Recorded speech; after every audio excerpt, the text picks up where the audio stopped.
Ramogi en thuolo machielo marwaki ni machiegni mar yudo weche manyien mag oimore kokalo Ramogi TV kama bende kama intieno nyako Ramogi en poch gi pak nikech isiero Ramogi TV kin televisen mamoko ka amedo nyisi ni wan gi mathoth ahinya mane wakelo ni saa achiel nitiere mabende wachak wamedo ni kayo radimba mondo ibed kod ng'eyo ni to gin ang'o gini matimore e alwora mag gwenge ma okio kodi kod gwenge mantie maboyo kodi nyako Ramogi. Omiyo gi thuolo ni yiena mondo mi arwaki ni machiegni ka asingo mar mi weche duto ma wasechoko nigi kuku gi duto te to mana ka e Ramogi TV wan gi mago motende kod weche mag apeda ma itimo ne kong'o ma chiko kopodho weche mag budget mar piny Kenya kachiel kod kitiyo kod omenda weche motendore kod mago mag tho mar japuonjre moro bende nyako Ramogi achiel kuom kuonde somo ma Nairobi karka kachiel kod mathoth mamulo ngimani e kor gwenge kamoro moro ma intie machiegni mokwongo wayud thuond weche.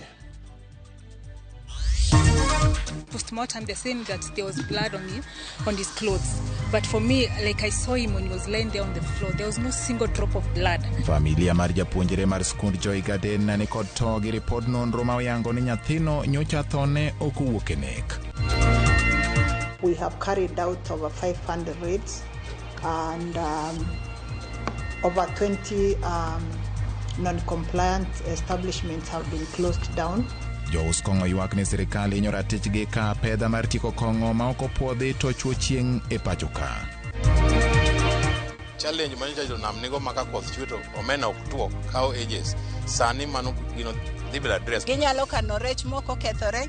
Jolupo gi joan rech Masuri gi Muuru be oyudo resruok bang' sirikal chwalo negi masinde mag kano rech.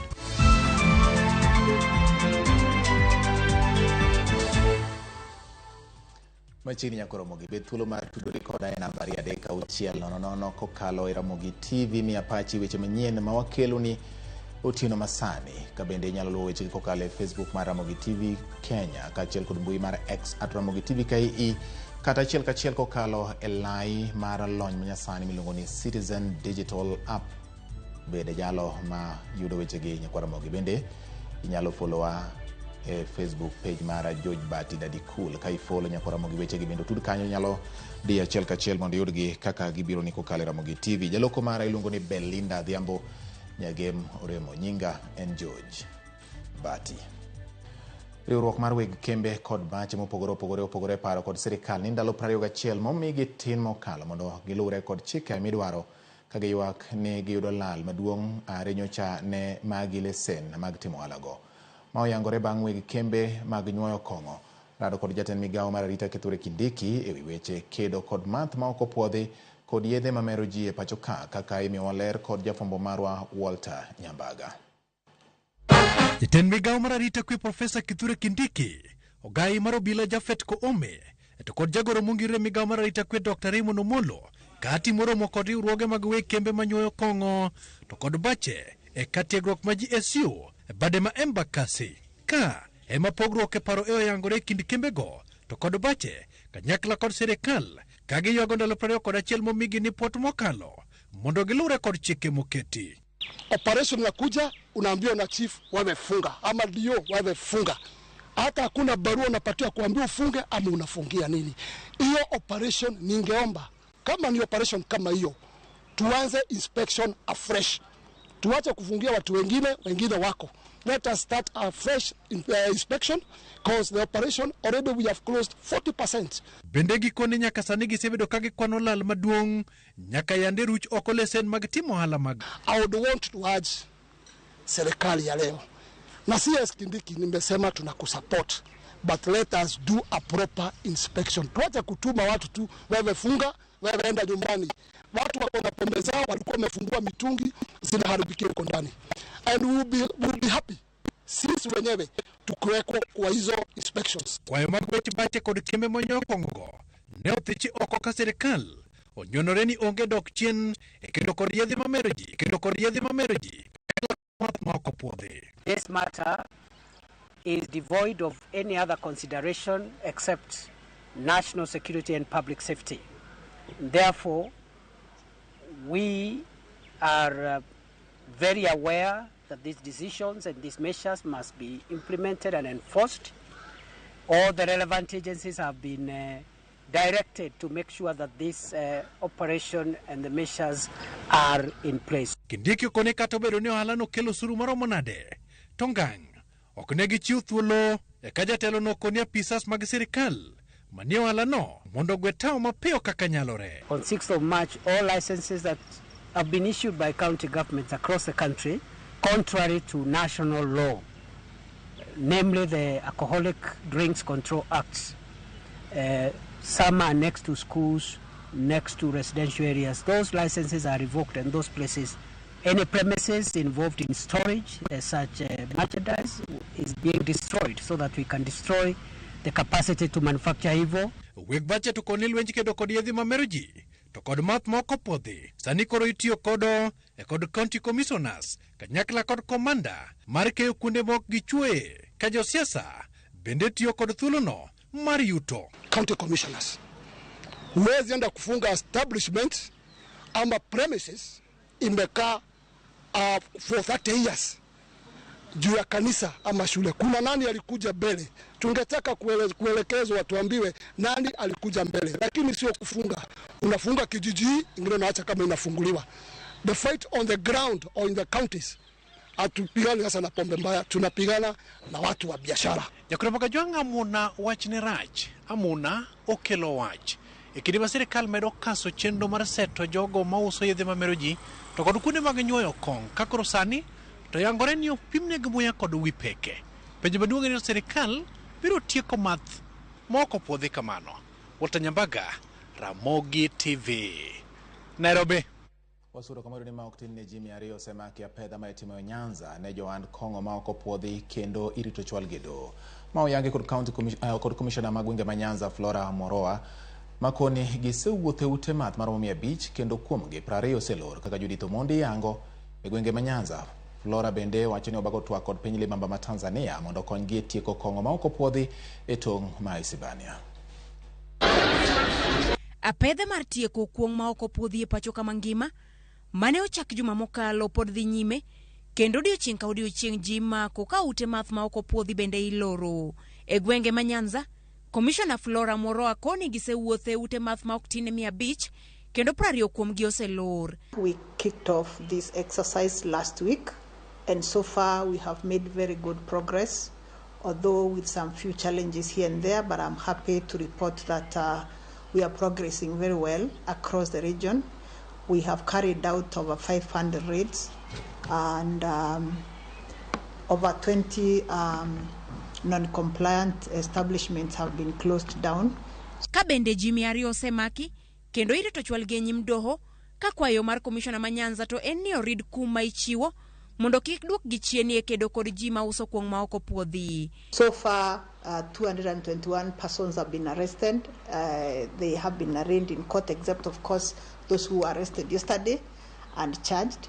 But we are calling upon our courts to give them stricter fines, because sometimes we have a problem with the fines that they get from our courts because they are too small, which makes them, continue perpetuating the crime. Midhiero ma Flora yango ni pod gin gwenge ma Nyanza en tieko kuong' e tong' ma Isibania kod Tanzania ka koro gibago romo kod apisa ma wuok e piny libamba ma Tanzania juma manyien mondo mi giti kanyakla. We are making efforts to have a meeting with our colleagues in Tanzania because we have a serious challenge at our border with Tanzania at Isebania, where we have counterfeit goods crossing over. One of the reasons being that our border is very porous, but we have contacted them, and in the course of the next 2 weeks we should be able to fix a date where we'll be having a meeting with them so that we can see how to work together to stop this business at our border. Apedha makama bende podo medridi e gwenge makisi e pacho kama ngima pinyo wacho geto mako kendo loro kuonde math duto ma oko puodhi e thuolo mar ndalo 21. Judith Omondi, Ramogi TV. Kawasudo ni duoko mar bero ma otimne ringre japuonjre mar skund primar ma Joy Gardens maidore kar dak ma Umoja Nairobi oyango ni japuonjre no ne otho bang' lwar kowuok kama bor. Mane omiyo japuonjre no turo lumbrune, ng'edene to kod choke mamoko kendo kelo tho mare. Dwoko mar bero no okelo ng'ur ka familia mar japuonjre no nyiso ni ok giyie kod gima jobero koni ne okelo tho mar nyathigi. Kaluwore kod familia no giramo ni onge kaka inyalo wach ni nyathigi ne olwar kowuok ewi ot ka onge ranyisi moro amora mar remo kata gima nyiso ni ne olwar. Dwoko ni ma ikoni ne otim kod jobero adek moting'o mawuok e sirikal kod familia japuonjre no omiyo koro okil mag achijego manyicha nomaki tich abich mokalo nyiso doho mondo we achijego thuolo. Doesn't add up at all, because they're telling us that when my boy fell down on the floor, there was blood. That's what they're saying when they have carried out the investigation and the post-mortem. They're saying that there was blood on his clothes. But for me, like I saw him when he was laying there on the floor, there was no single drop of blood. So that we rule it out. We rule it out that they're saying that he committed suicide. He fell from 7th floor up to to ground floor. To mezzanine floor. That one we rule it out. So as for me, I demand answers for my boy. I want justice for my boy. The post-mortem has been signed by 3 pathologists. The government pathologist, who is stationed at Mama Lucy. The private pathologist representing the family of the deceased. And the private pathologist, our pathologist, Professor Emily Rogena, representing the school. That is a unanimous decision by 3 pathologists. Piny Amerika oyango kweth njore mag Al-Shabaab kaka kweth njore ma olak e piny mangima kendo ma esiro kokalo e ohand mudho. Piny Amerika bende olando riwruoge kod ji moko ma osebedo kamiyo kweth mar Al-Shabaab sir mag omenda. Kaluwore kod lipot mar piny Amerika, kambi moro mong'ere kaka Khalil Group manitie Dubai gikoni ema osebedo kachiwo sir mapek ne kweth mar Al-Shabaab. Kambino mani kod bedene e piny mar Somalia, Kenya, Uganda kod Cyprus iwacho ni tiyo godo e chwalo omenda ne kwethno mar njore. E piny Kenya, Faisal Yusuf Dini wacho ni tiyo kod tend kambi mar Khalil Group e chwalo sir mag omenda ne Al-Shabaab. Yusuf wacho ni tiyo kod jakenya machielo manyinge Mohamed Jumali Ali Awale kaka omenda ma iyudo e yor mudho dhi ne kweth mar Al-Shabaab. Kambi machielo ma itudo kod ji ariyogo en kambi mar nyamburko mar Crown Bus.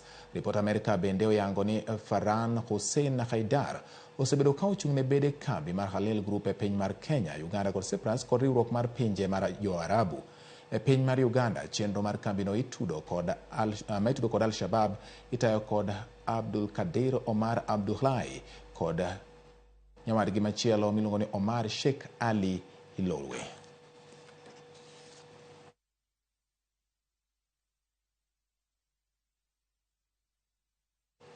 Kawere kod mago mag njore nyakora Ramogi wadonje motente kod weche mag budget mathurka. Jaga budget mag Ret Nyakango nyiso luoro mar ni piny owacho nyalo tiyo marach kod chik mamiyo sirkal thuolo mar tiyo kod omenda kapok od bura puodho. Mano e bwo pend chik namba 223. Ka oloso e nyim komiti mar od bura marango weche mag omenda, Nyakango yie kod luoro mar jo od bura ni chik namba 223 nyalo miyo oganda jo Kenya osigo mapek po ni sirkal otiyo kode marach.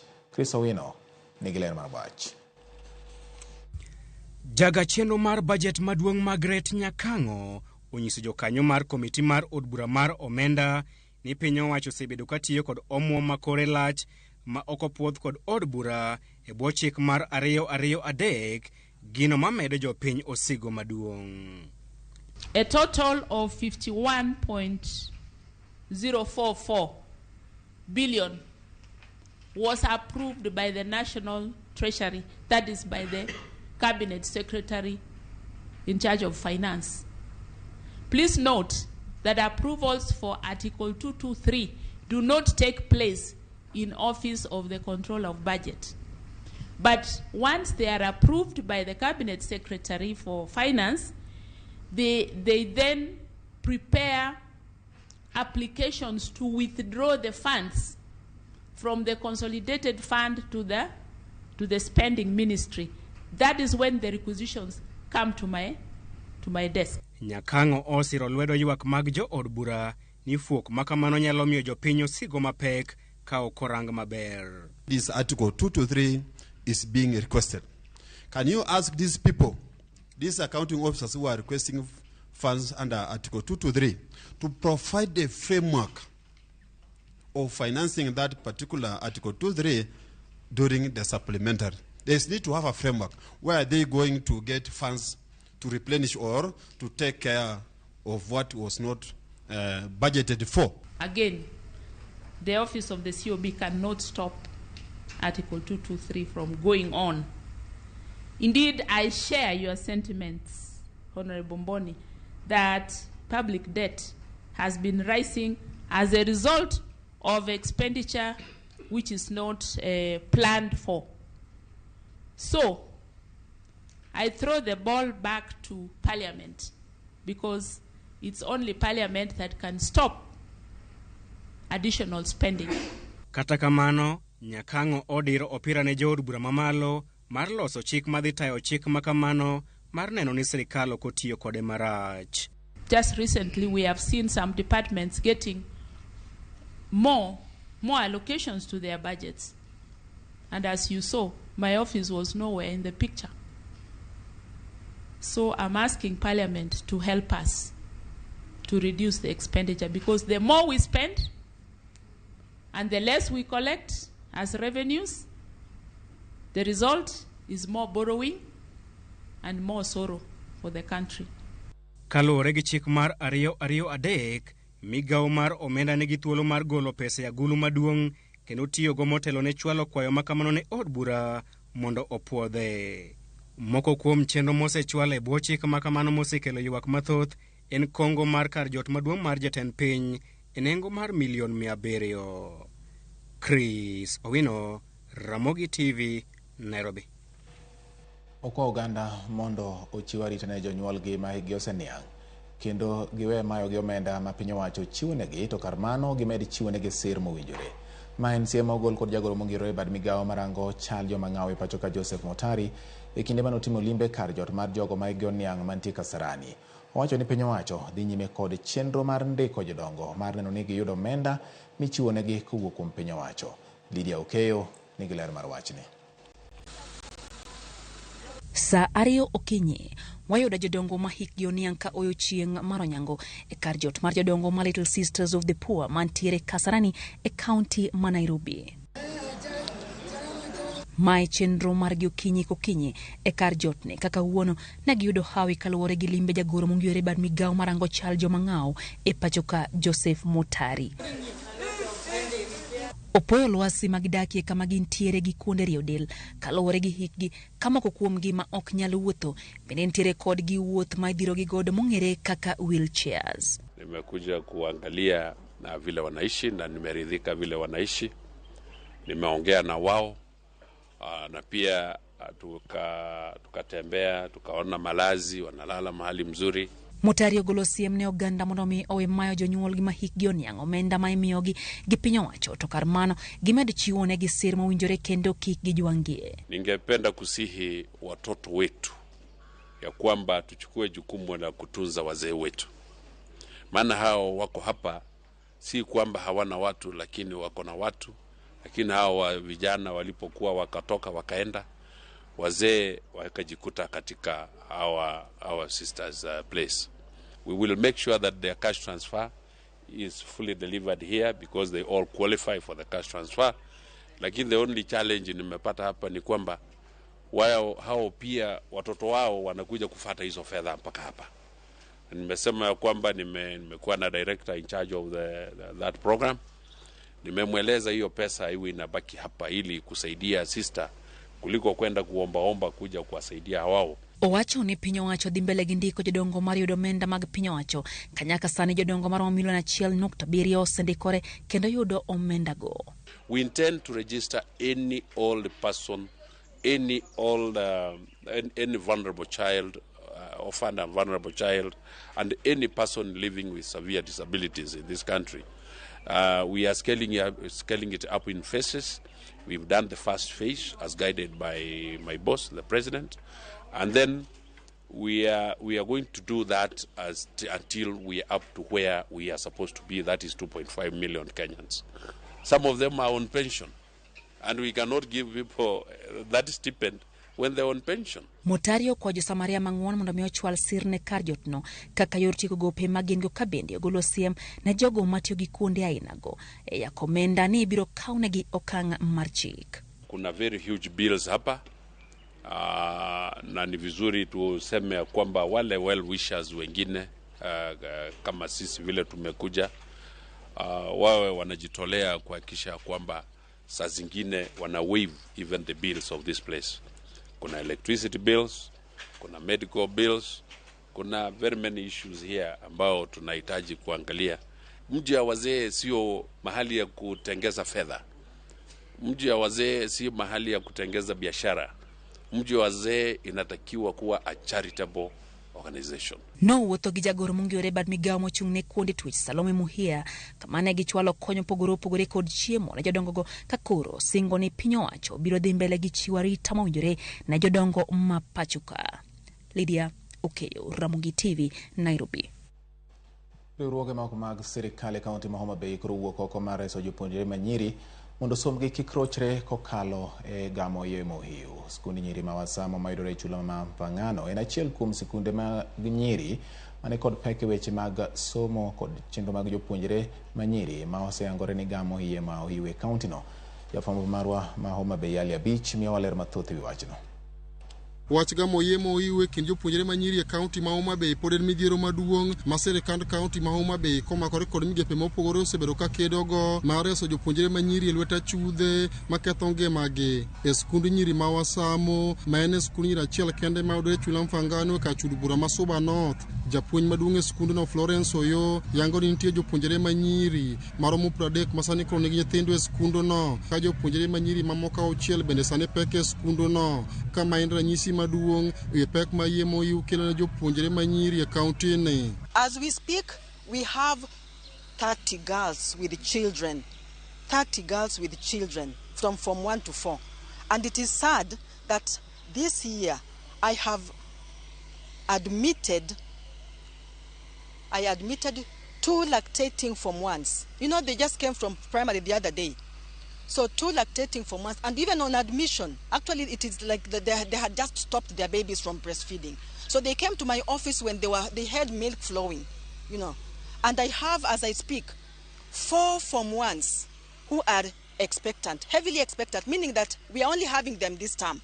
They may not join us next term. One of the girls who is pregnant is carrying her 2nd child in Form 1. Skunduno bende yangore ni kata mana jopuonjre manyiri weyo skul bangamo yema wiu kendo adek kuomgi osedonje keny ma omondo. Kata end skundne yango ni chenro madhi nyime e dhowedhe mantie chulano en achiel kuom gigo marocho som jopuonjre manyiri. So far we have had 14 dropouts. Out of the 14 dropouts, 3 are still out there. It means that 11 have come back. These 3 I have inquired from the parents and guardians. The 3 got married. In fact, when we made a follow-up, they were not willing to come back to school. A number of our fishermen here are behaving like nomads. These people even take advantage of them and turn them into wives. Pek ma jopuonjre manyiri kale kaunti ma Homa Bay koro miyo migawo moko mar piny owacho ma ong'ere ni fawe ka omakore kod migepe mamoko ochako chenro ma opogore mageto reso jopuonjre manyiri e midhiero madonje keny ma omondo kaachiel kod gamo yie ma oiu marocho som jopuonjre manyiri e kaunti ni. Fawe en migawo makonyo nyithindo manyiri mondo bed ni ginyalo dok e skul ka gisemako ich. Mar ariyo, onego bed ni wakonyogi mondo kik gidhi e keny kapok giikore. Mar adek, fawe konyo nyithindo manyiri mondo miyo bed ni kik mak iye mapema kapok giromo bedo joma mine. Mashindegi fawe onyiewogi mondo mi nyithindo manyiri mosenyuol to duoge skul to gi moko mantie around other schools mondo mi gipuonjre kaka ginyalo loso sanitary towels mondo mi giti godo. Thailand can we do nyithindo mang'eny undergo a lot of sexual and gender based violence. Nyithindo mang'eny mako iye mag oiu to wan wasewuok oko mondo mi wakedne ratiro mag nyithindwa. Ali Abich, Ramogi TV, Homa Bay. Ero kamano nyakoro Ramogi kuom keto Ramogi TV rani wakawe na yuyo marwa mara mokwongo e weche manyien mag oimore ka bende na kwayo ni mondo igwel na pachi. Daher mondo mi amed paro ni YouTube marwa en Ramogi TV Kenya. Ka in ng'at ma pok subscribe na ni subscribe nikech en YouTube ma bende biro mi bedo kod thuolo mar luwo weche duto te matimore Ramogi TV.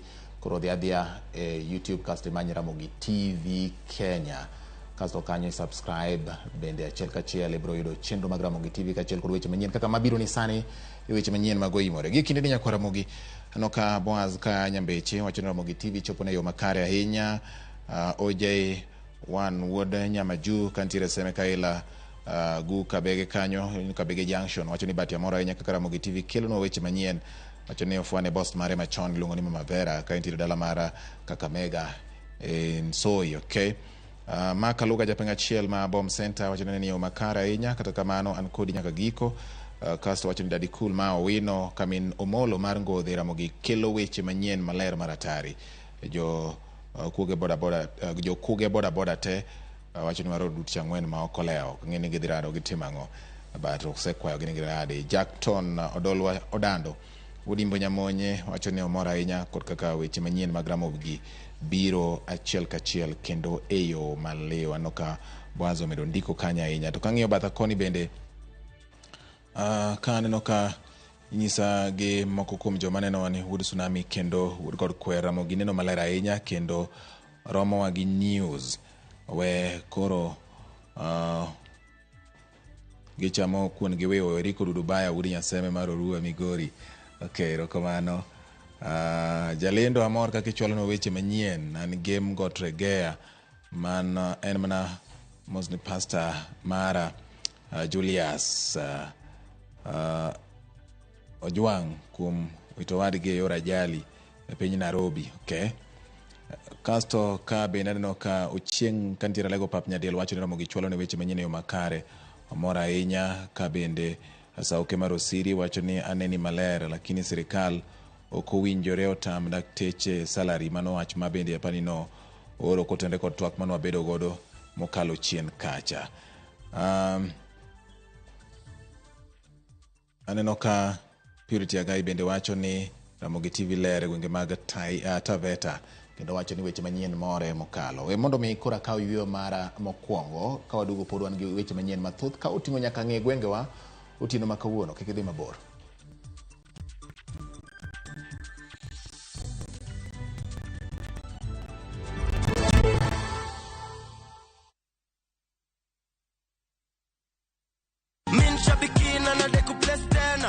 Ni Jimmy mzaliwa Tezo kijiji cha Zoerani, kuna umri wa miaka 25. Mimi nilikuwa nataka niwe veterinary officer, ndio mambo hakwenda vizuri, ndio kabidi nikajitosa kwa mabiashara. Sasa hapa tumehustle ndugu, tumeuza mpaka samaki azinhoka. Mada alikuwa apika mahandazi ile tunazungusha ananuliwa ndio tupata. Kaendelea hivyo ndo mzee akaja na idea kwamba tufungue business ya nguo sasa ili wenzetu nao wapate kusoma. Mzee kidogo alifariki toka mwaka juzi. Radio Bahari alafu na Citizen TV ndio pia alikuwa ana advertise hizi vitu za Shabiki. Alijaribu kama mara karibu vuka mara 20, alijaribu mara nyingi sana. Hata sikuamini baada nilipopigiwa simu. Yake ilikuwa ni asubuhi. Hata baada kulianza kuingia message mwanzo. Kuna brother yangu mdogo nikamuonyesha hiyo message. Bro akasema ni kweli si urongo, ni kweli umeshinda hii na plan ya kupanua biashara. Pia nikakamilisha ile ndoto yangu ya kuwa veterinary officer. Hiyo yani Shabiki imenisort, yani dream yangu tulitatimia yani. Yeah. Shabiki Super Jackpot ni time yako. Mimi nadai wote twenda hivi. Not for persons under the age of 18. Shabiki.com is authorized and regulated by BCLB license number 587. Escape to the beach and enjoy amazing discounts at the luxurious Ocean Beach Resort and Spa Malindi, courtesy of View Travel. Book with View Travel and enjoy 3 days at Ocean Beach Resort and Spa for only 43,000 Kenya shilling when you take the scenic SR route, or the flight option for only 52,000 Kenya shilling. Whichever you choose, prepare to be pampered. Visit viewtravel.com or call 0703-254-254 to book your dream beach vacation at Ocean Beach Resort now. View Travel. Dream, explore, discover. Are you ready to turn your skizzer tunes into cash? Dial *487*3#. Choose your favorite Skiza tune, confirm, and enter to win big. 50K daily, 100K monthly, and the grand draw of 1 million Kenya shillings. Each time you download Skiza tune, you support our local talent as you increase your chances of winning big. All SMS alerts are from Skiza Citizen, and lucky winners will be contacted from 0709 767 000. Skiza tune, Skiza chapa. Terms and conditions apply.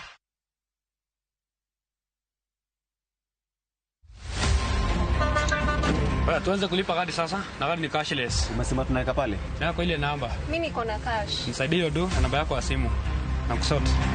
Kain jawuoth mar matatu e safar machiegni kata mabor. Non kendo yang ni chulo fare mari kokalo e yor mbui. Non ane ka yudo receipt mari e simbi. Kama sira ujuki kendo idwaro ni ochuli gi kambi mar okumba. Receipt mari kata digital receipt eneno mari ma ibiro golo. Kain wuon matatu dwarore kokalo kuom okumba mari mondo ibed gi yore mag chudo kokalo e lony manyasani. Mondo matatu mari oyud okumba. Mambo ni digital. Tudri gi jal ma uso okumba mondo ing'e mathoth.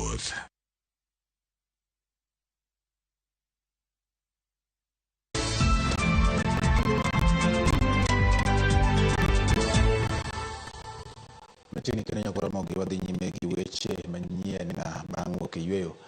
Jalup jatelo maduong' e kambi mar Royal Media Services Gathoni Macharia kod jata tije mar Royal Media Services Wachira Waruru kawuono notelo ne kambi mar Royal Media Services yuoro e lienda Janet Madhenge kod Naomi Wang'u Madhenge miyo gi nyathine manowito ngimagi e masira mar apaya manotimore jumbe ariyo mokalo. Janet gi Naomi ne gin wede Simon Kiarie mar kambi mar Royal Media Services kendo ne giwito ngimagi bang' nyamburko mane giidho tuomore ri gi nyamburko machielo. Diana Londe miyo waler. Kuyo kod lit no kwako gweng' ma Kianyaga kaunti ma Kirinyaga. Wede anyola kod osiepe no ochopo kar rombgi mar goyo riti mogik ne joggi ma osenindo kendo kelo chwalo hocho ne jodala mane wito joggi. Sanduge ariyo mane oting'o ringre ma osenindo Janet kod nyari Naomi Madhenge ne medo mana miri mane chokruok. Janet ne en jalup japuonj maduong' e skul sekondar mar nyiri mar St. Anne's gi Tuba. Negirado gi thogi tarik 2 dwe mar adek mar higani e alwora mar Kaseve Kambiti e wang' apaya maduong' ma Sagana kochomo Nairobi. Kalure gi Ibrahim Madhenge ma en jaod ma osenindo Janet Madhenge ne ok ong'eyo ni ne ok ochako ne joge kangima. I married the best wife one could ever have in this world. There are not enough words to describe you,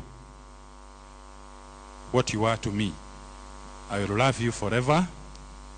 Rest in peace, my dear wife, Fred, companion, till we meet again.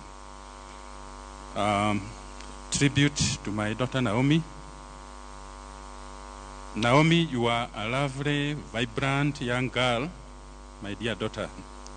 You have been taken away from me too early. Millionaires thought the day would come so soon, so unexpected, so random. Thought that the world was too cruel for such a pure soul. I think he wanted you for himself, and he grabbed you when he did.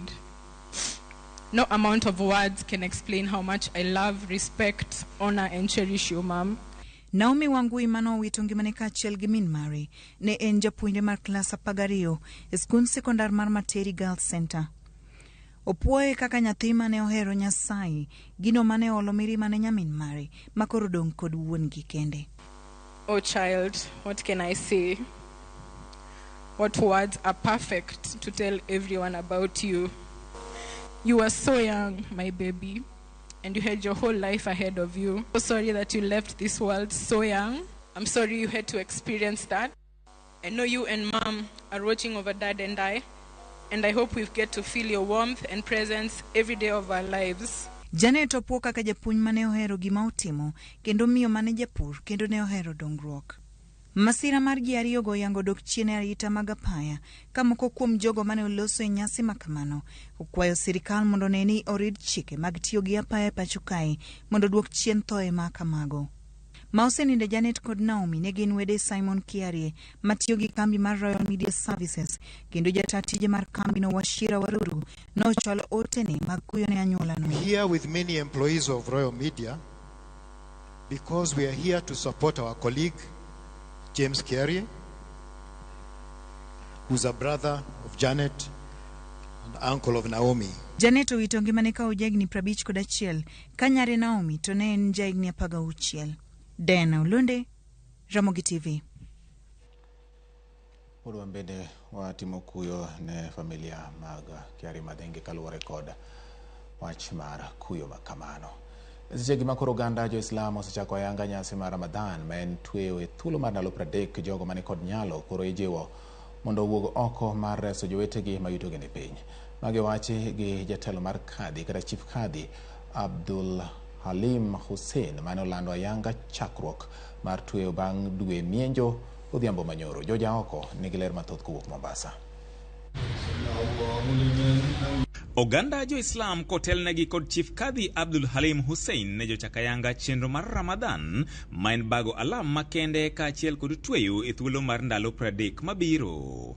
Ma ne en bang' lendo mane otime apis kadhi Mombasa bang' dwe mienjo e odhiambo manyoro, gino mane onyiso chakruok ayanga mar ndalo mag tweyo.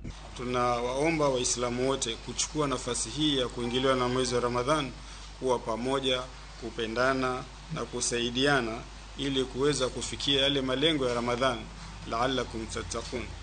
Vile vile wale ambao hasa wana uwezo wakumbuke masikini, hasa wakiwa karibu wao waweze kuwasaidia. Jotend arita kaachiel kod bed migepe mopogore mag piny owacho ne bende ojiwo mondo mi ota chenro meki maonge ng'ikruok moro amora e seche ma kamagi. Ma en ni mare kinde mag tweyo, chenro mag alam kaachiel kod mago mag ohala thoro dhi nyime seche mag odiochieng' kaachiel kod otieno. Tunaomba idara za maji na Kenya Power kuhakikisha hizi huduma zitaendelea bila kukatika ili waumini waweze kutekeleza wajibu wao na kwa ajili ya ibada zao na kuwasaidia watu wengine vile vile. Huu mwezi wa Ramadhan Waislamu wanafanya ibada mchana na usiku. Na usiku wanafanya ibada, alafu vile vile kuna biashara zinaendelea wakati wa usiku. Kwa hivyo tunaomba idara za serikali za usalama kuhakikisha kwamba usalama utakuwa ni wenye kuendelea. Seche gogogo moko kuom johala kaachiel kod jogo mani kod nyalo ne jowuok oko mar siro jogo mayutogi ni piny kod chiemo kaachiel kod mwandu mopogore e kinde makama. Kambi mar Jaffa Foundation kaachiel kod Bulk Stream Limited gin mana moko kuom mago mane wuok oko mar chako chiwo chiemb kony. During this holy month of Ramadan, we shall be distributing food donations to up to 40,000 people countrywide. We ask in all humility that all organizations, any individual at large, to do their part in giving. The food is for all those people who are in need, who are economically who are in economical hardship position. George Aoko, Ramogi TV, Mombasa. Ramogi kowuok Mombasa wadani mondo wadhiane gwenge ma Homa Bay kocha. Gweng' ma Mekai ni kod huma to ahinya ne jogo mawuok e kaunti ma Homa Bay. Bende ing'eyo kaka nying mar Mekai ne ochakore? E chenro mar ng'e gwenge wa kawuono warango nonro mar gweng' mar Mekai mayudore e kaunti ma Homa Bay.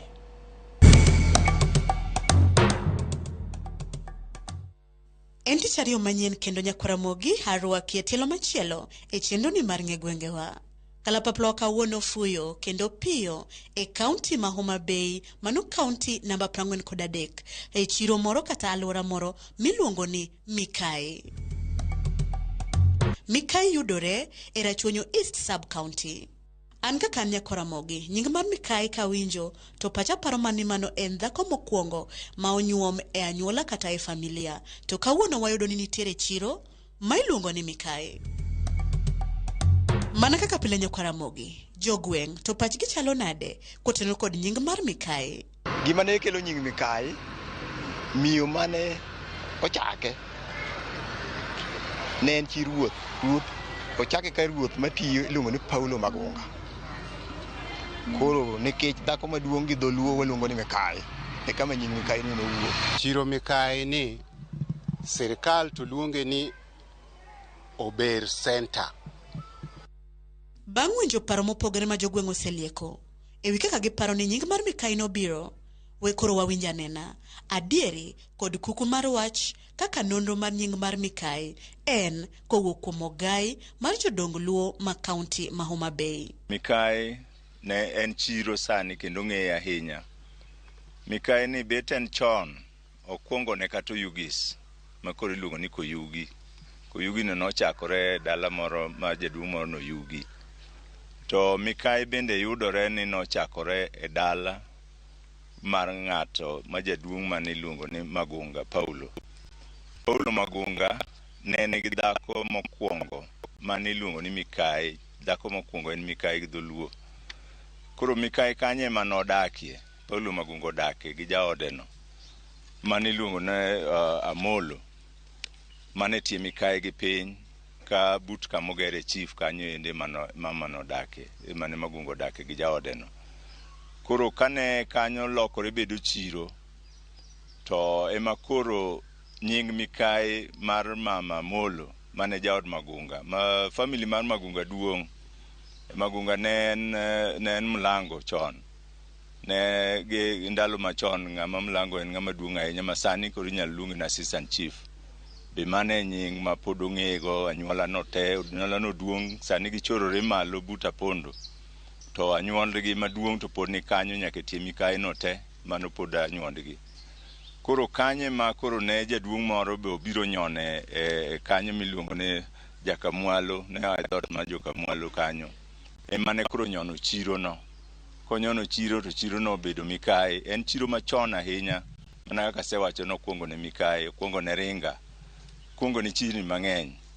Omiyo kanye makele obedo Mikai nikech mama Molo ma jaod Paulo Magunga emane ni kanyo omiyo koro kanyo chakore ni Mikai. Anyalo wacho ni mana kaka pacha kod pachi ne paro ni Mikai nyalo tenore mana kod nying mar dhako mokwongo ma onyuom e anyuola kata e familia.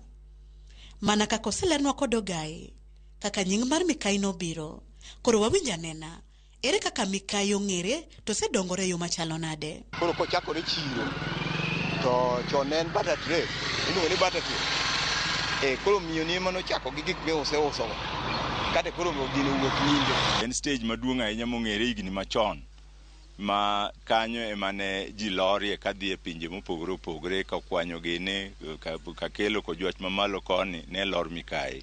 Mikai kako bedo Mikai no e East Kasipul mangima en mokwongo bedo kar chief kata kar ruoth kane koro East Kasipul bedo bedo location. East Kasipul oting'o kakelo ka kwanyo gi kojwach.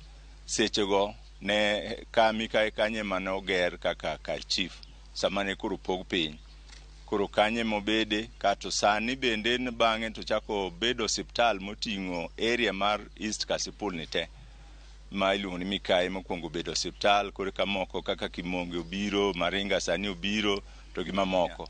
Nyaka weche mag kompyuta inyalo yudo kani kanyo. Weche mag transport mag jok ma tero gik moko ka gi kacha nitie kanyo. Kanyo bende ma iyudo ka pi migoyo madhi Dudi Girls be nitiere. Ka Mikai be kama pump nitiere no be kama Mikai ma mama Mamolo ma chi Paulo Magunga no nodake tiende kanyo. Koro en gi weche mang'eny kanyo endo mag ohala mane iye.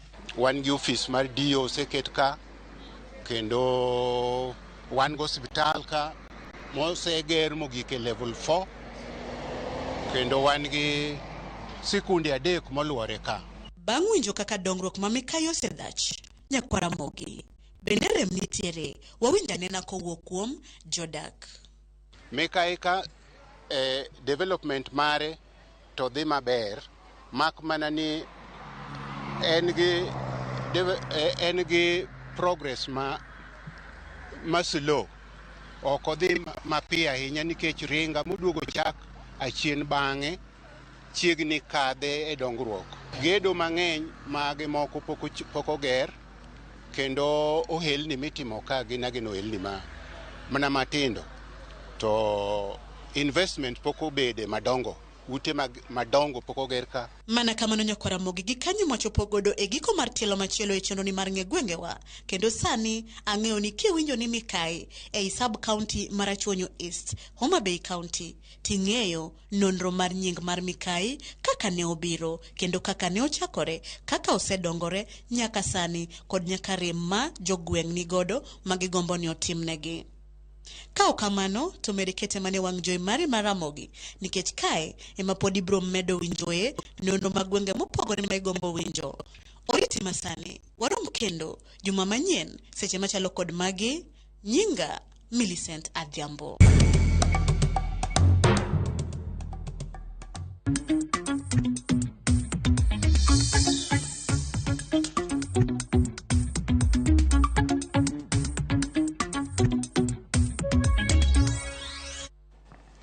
Nyakwara Mogi bang' yudo ler mathoth kotende kod wach mar nying gweng' miluongo ni Mikai mantiere kaunti ma Homa Bay. Wadhi nyime gi weche manyien kod donjo motero gi weche mag ohala. Grube auchiel ma oting'o mag jolupo kod joand rech e gwenge mag Sori kod Muhuru Bay e kaunti ma Migori oyudo masinde mag kano rech kod twayo omena kowuok kuom piny owacho mar kaunti ma Migori ka otudore kod riwruok mar World Fish. Kaka jafwambo marwa ma Migori George Malero, jokanyo e sekta mar lupo yango ni lokruok mar lwasi osehinyo nweng'o margi kaka sani nyaka manyore ma inyalo resgi godo. Lokruok mar kor lwasi osekelo kendo koro pod medo kelo midhiero e kaunti ma Migori. Lokruok mar kor lwasi osethiro yore nweng'o mag oganda mathoth matimo tije mopogore opogore mondo giyud nweng'o. Jokanyo mantie e sekta no mar lupo e kaunti ma Migori nondo yango ni lokruok mar kor lwasi osinyo nweng'o margi malich mokalo. E nondo manotim kod riwruokno mar World Fish e alwora man nam Lolwe e kaunti ma Migori kaachiel kod kaunti ma Homa Bay yango ni lokruok mar kor lwasi ohinyo nweng'o mag jolupo mathoth. Climate condition has caused, even in some places, some of the houses that are built along the shores to start submerging. And this was very evident in Migori. Laktar Adam Rahma matimo nonro e riwruogno mar World Fish wach ni lokruok mar kor lwasi omiyo kwan rech odok piny e nam Lolwe kendo jolupo mathoth ok nyal rech moromo. They find that it's really hard as compared to the past where they used to find fish very easily. They have to go farther. Even some find themselves in Uganda area to fish, which creates conflict. Jolupo kod jomoko matimo handrej bende nondoni yango ni koro osebedo ka yudo lal mathoth nikech rem mar bedo kod gigo mag kano rech kaachiel kod mago mag tuo omena. The issue of post-harvest loss. So how do we preserve this fish? Because that was one of the factors that our women and men that we interviewed noted that there was a need. E okang' mar jolo jilupo kod joma moko matimo handrej e gwego mag Sori kaachiel kod Mihuru ma bende lokruok mar kor lwasi koro osehinyo piny owacho mar kaunti ma Migori ka otenore gi riwruogno mar World Fish ne ochiwo masindego mag kano rech kaachiel kod mago mag tuo omena. Kendo kuonde mitwoyo omena kuonde mitwoyo osebedo ka theko malich iole mana e net ewi kuoyo. Sani gima jogi kelo en gima ibiro twoye e bwo oven ma otwo within minutes. Challenge manyo to nam nigo maka koth chwe to omena ok two kao ages. Sani mano gino dibila address to mamna chakruok. We decided to start small, providing solar freezers, providing fish smoking kiln. Ginyalo kano rech moko kethore kaito ginyalo loso families gibedo maber, giyudo chiemo ma gichamo moromo, to kendo ginyalo bende kao rech gidhi giuso ma ok gitiyo gi middlemen. So biashara sako ne wayudo tent mar dry omena. Koro tent ni kete to bang' 1 hour to omena osetuo. Koro mor ma wan go inyocha kanyocha wamo omena to ka piny luoch to omena ok tuo. Apisa maduong' e migawo mochung' weche mag lupo e kaunti ma Migori Jojo Chola ne wane piny owacho mar kaunti ma Migori ka otenre koro gi mamoko bende koro dhi nyime kod keto kenge makare ma jolupo koro bedo kod yot e kano rech kaachiel kod tuo omena. Wasewuoyo gi donors moko magero landing site at Gorkachola ma kanyo bende dhi konyo e preservation mar rech ahinya. Wasiloso gi jo NORAD ma jo NORAD bende miyowa gimiluongo ni smart kiosk. Mwadhi bedo godo Migori fish market, wadhi bedo ga Wendo, kendo wadhi bedo gorongo. Jolupo kod johand rech e kaunti ma Migori wach ni gisebedo kod midhiero mathoth to ahinya wechego mag kano rech kaachiel kod tuo omena ka gombo margi en ni mondo koro piny owacho mar kaunti ma Migori dhi nyime kod jologi mondo midhierogi orum. George Juma, Ramogi TV, Migori.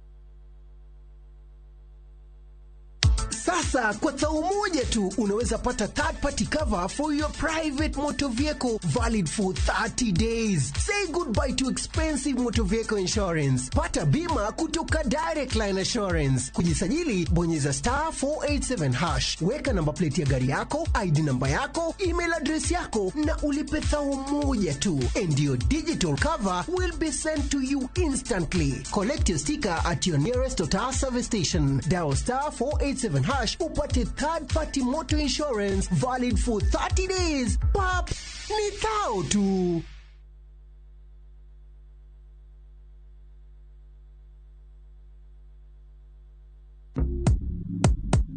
Mtu wangu, imagine kuna over 1000 ways to win on shabiki.com. Usimiss out, pata multi-bet boost massive ya 1000% ukicheza on shabiki.com. Cheza sasa na shabiki.com na upate up to 1000% multi-bet boost. Kubet, min shabiki na nade kupless tena, nilieka kichwa yangu ikabai tenda.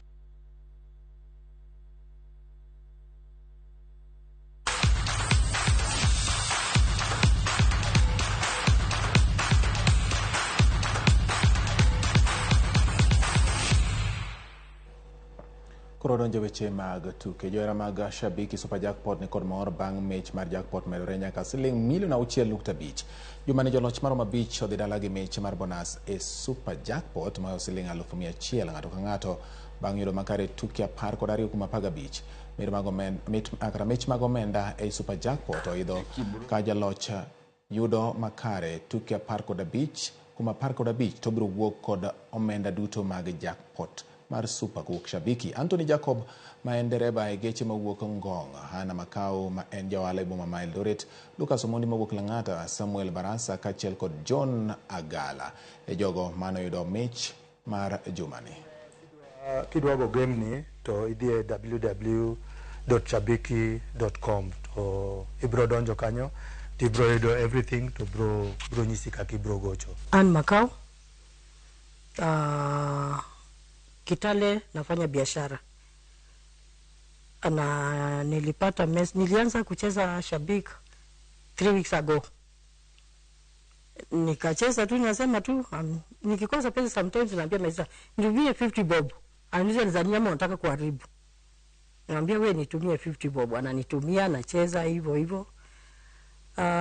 Ndio jana asubuhi nikaona message. Lakini si kutilia maana. Rawere machuo ne otimo maber moloyo jowetegi manyiri e piem mar goyo bala mano bagi gi kod irani e skul mar Aga Khan Academy e kaunti ma Mombasa. Piemno mano bagi gi riwruok mar jogo abal ma Mombasa midendo ni Mombasa County Swimming Association nokelo kanyakla timbe 8 kaachiel kod jogo abal 245 manie kind higni 4 nyaka 11. E piem mar mita 100 midendo ni freestyle e kind nyiri ma johigni 11, Khalid Nisha mawuok klab mar Mombasa Aquatic ne obedo jaloch gi dakika 1 gi nyiri 40 kiluwe kod nyadendi Machocho Mariana mawuok Bandari Swim Club gi dakika. E piem mar yawuoyi ma johigni 11, Abdul Kadir mawuok Mombasa Aquatics Club nobedo jaloch gi dakika 1 gi nyiri 14 kiluwe kod Kimani Nilen mawuok Bandari Swim Club.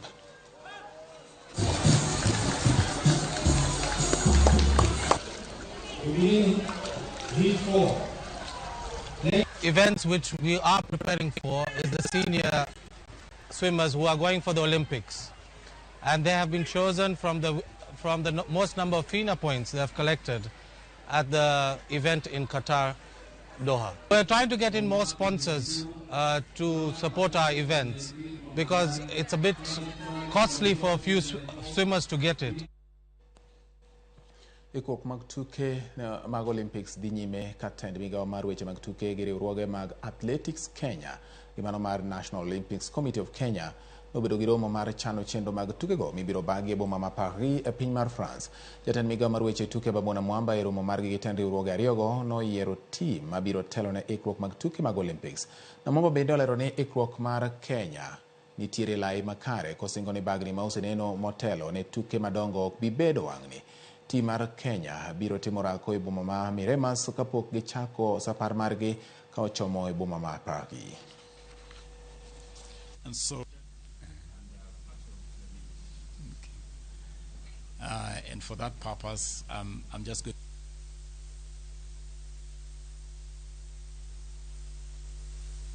Tuko tayari, tunatoa hakikisho ya kwamba matayarisho ya timu Kenya yako sawasawa, yako sambamba, na tunatarajia ya kwamba Olimpiki hii ya Paris itakuwa ndio Olimpiki ya kufana zaidi katika historia ya Olimpiki kwa taifa letu. Ng'we mag lewa safari marathon higa mar 2024 biro bagi tarik 29 dwe mar auchiel ka jong'wech biro yudo thuolo mar ndikore e ng'wego kochakore tarik 14 mar dweni. Lewa biro dhialo higni 25 nyaka chak tukegi ma osebedo ka konyo oganda e alwora mar karito le ma Lewa Conservancy.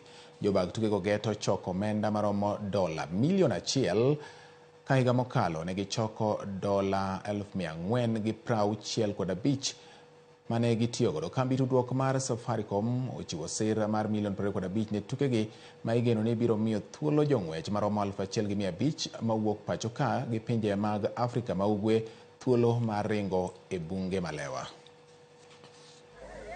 What started as a small event with just 150 people in 2000, the year 2000, has grown into a world-renowned, highly regarded fundraising event that hosts up to 1,500 runners from 30 different countries across the continents.